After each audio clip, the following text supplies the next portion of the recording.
धर्म के धंधा करने वाले को सत्ता मिल जाती है। दुख मुझे इस बात का है कि इस देश में पढ़ा लिखा भी अंधा हो रहा है। राष्ट्रपति भी कोई चाय बेचने वाला नहीं था, मुझे लगता है कि वो एक किसानी का बेटा था। पत्थर के देवता में पैदा करते रहेंगे, मंदिर बनाते रहेंगे, चंदा लेते रहेंगे, धंधा लेते रहेंगे। राम मंदिर के ऊपर इस देश में तूफान आया 20 साल 25 से मैं देख रहा हूँ।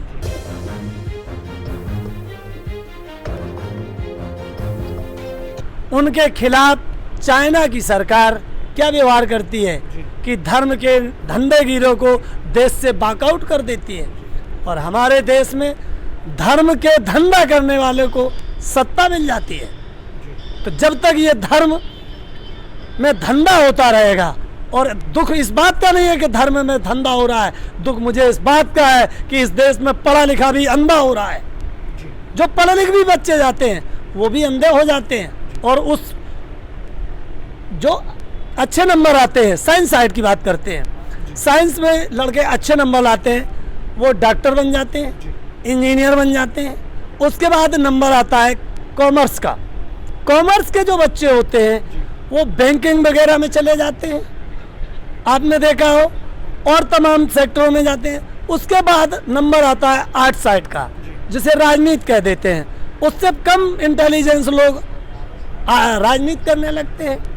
उसके बाद जो आते हैं नंबर, तीसरे नंबर पर जो बेचारे हाई स्कूल भी नहीं कर पाते हैं और शऊर से किताब भी नहीं पढ़ पाते हैं, वो हमारे देश में महंत बन जाते हैं। क्या बन जाते हैं? महंत। तो जब तक ये संतों और महंतों की सरकार रहेगी, संतों और महंतों पे ही 2 दिन पहले की मैं एक घटना उठाता हूँ। हाँ। यूपी में सरयू नदी के किनारे परमहंस स्वामी जी हाँ। ये कहते हैं, हाँ, धर्मनिरपेक्ष जैसे राष्ट्र में इस तरह के बयान कहते हैं हाँ। कि देश को हिंदुओं का स्थान घोषित कर दिया जाए। हाँ। आचार्य की वो मनसा मनवादिता की दिखाती है। वो थोड़े पीछे जाए, महंत जी की बात ही कर रहे हैं, तो हम महंत जी से ये कहेंगे, या ऐसे तमाम महंतों से ये कहेंगे कि मुसलमान पैदा कहाँ हुआ?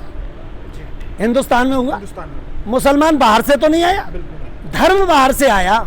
मैंने ये स्वीकार कर लिया।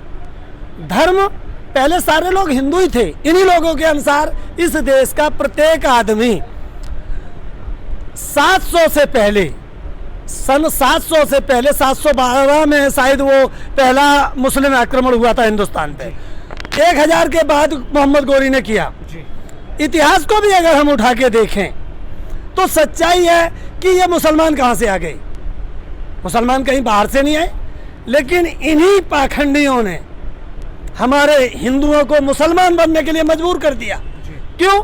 कि एक गरीब आदमी ने, किसान इस देश का असली देवता था। किसान, हम वहां से शुरू होते, किसान इस देश का असली देवता था जो अनाज देता था। इन्होंने किसान को देवता नहीं माना और पत्थर में देवता पैदा कर दिए।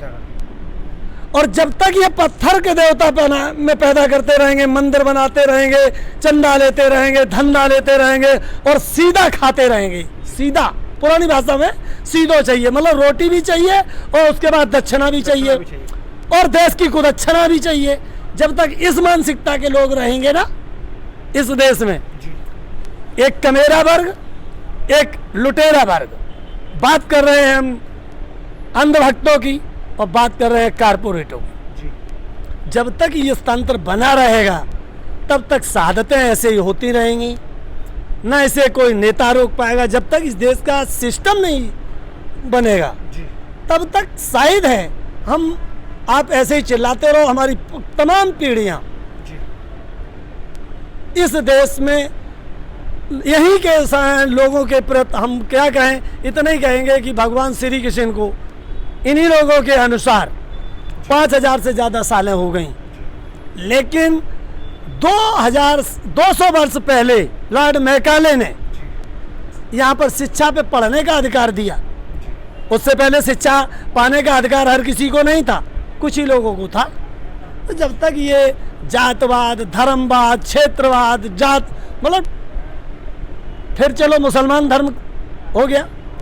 उसके बाद उन्होंने आए कुछ ऐसे बाहर के लोग आए जिन्होंने मूर्तियां भी तोड़ी। मैं झांसी के किले में एक दिन गया रानी लक्ष्मीबाई का किला देखने, तो वहाँ हमने तमाम मूर्तियों के खंडर देखे। क्योंकि मूर्ति पूजा अरे हमारे बाप की, हमारे पुरखा की मूर्ति लगा ली और उसके नाम पे ही धंधा और चंदा। मैं मथुरा वृंदावन में गया अभी, घर घर श्री कृष्ण, घर घर भोले बाबा, घर घर वही। और जब हमने वहाँ के ट्रस्टों को देखा तो एक विशेष जात के लोगों के पास ट्रस्ट थे। अभी हमने राम मंदिर को भी देखा, राम मंदिर के ऊपर इस देश में तूफान आया, 20 साल 25 से मैं देख रहा हूँ। और इसमें कल्याण सिंह, उमा भारती, पता नहीं कितने लोगों ने सब कुछ किया। और जब मंदिर को सुप्रीम कोर्ट से बनाया गया, उस टाइम पे पूछ लो कि उस ट्रस्ट के अंदर कितने जाट हैं, कितने गुजर हैं, कितने यादव हैं, कितने लोग किस बिरादरी के, किस जात के, किस धर्म के, कितने मुसलमान हैं, कितने क्या। कहने का मतलब है कि ये क्या है। तो हम महंतों की बात तो महान है वो भाई, वो कुछ भी कहें, ये महंतों ही का देश बन गया। और महंत तो हमारे योगी जी बन गए, और जादना से योगी जी बन गए। भाई योगी जी कोई बुरी बात नहीं है, योगी जी इस प्रदेश के महंत ही तो हैं, किसी मंदिर से ही तो आए, जो ये तमाम उनके परिणाम भी आप देख रहे हैं। देश के राष्ट्रपति, देश का प्रथम कुर्सी है, और मेरे घर से राष्ट्रपति के घर की दूरी मात्र 4-5 कोस है। मैं उस जगह से बिलोंग करता हूँ।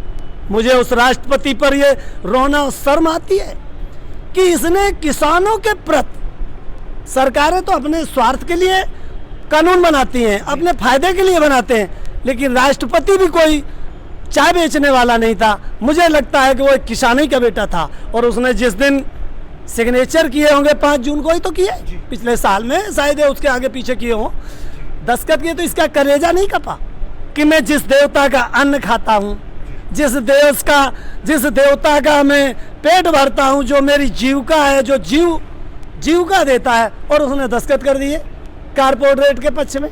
तो हम तो राष्ट्रपति को क्या कहेंगे। हमारे देश का राष्ट्रपति कौन बनाता है? पार्टियां चुनती हैं, पार्टियां तो चुनती हैं, और कैसे चुन लेती है, बड़े आराम से, इसका वोट हो गया, उसका वोट हो गया, जिसका ज्यादा हो गया वो राष्ट्रपति हो गया।